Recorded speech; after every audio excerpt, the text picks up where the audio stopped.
Hello, ఈరోజు మీకు రుచికరమైన ఆరోగ్యకరమైన కర్రీ చేసి చూపిస్తున్నాను. చూడండి, పన్నీరు, జీడిపప్పు మరియు గోంగూర పేస్ట్.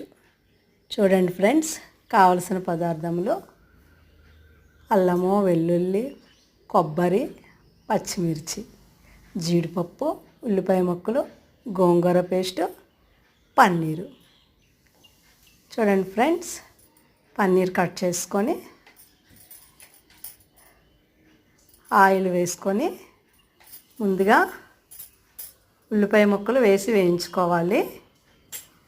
ఉల్లిపాయలు వేగిన తర్వాత మనం మసాలాకి అన్నీ ఆడించి పేస్ట్ రెడీ పెట్టుకోవాలి.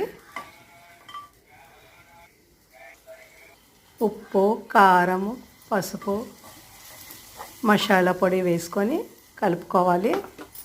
తర్వాత ఈ ఆడించిన పేస్ట్ వేయాలి. మళ్ళీ కలుపుకోవాలి. తర్వాత గోంగూర పేస్ట్ వేసుకోవాలి. చాలా సింపుల్ ఈ కర్రీ. 10 నుంచి 15 నిమిషాల లోపు అయిపోతుంది. పన్నీర్ ముక్కలు వేసుకున్నాము. తర్వాత కలిపి మూత పెట్టాలి. 2 మినిట్స్ ఆగాక కలపాలి. కొద్దిగా వాటర్ వేసి మళ్ళీ 10 మినిట్స్ ఉడికించండి. అంతే, పన్నీరు, జీడిపప్పు, గోంగూర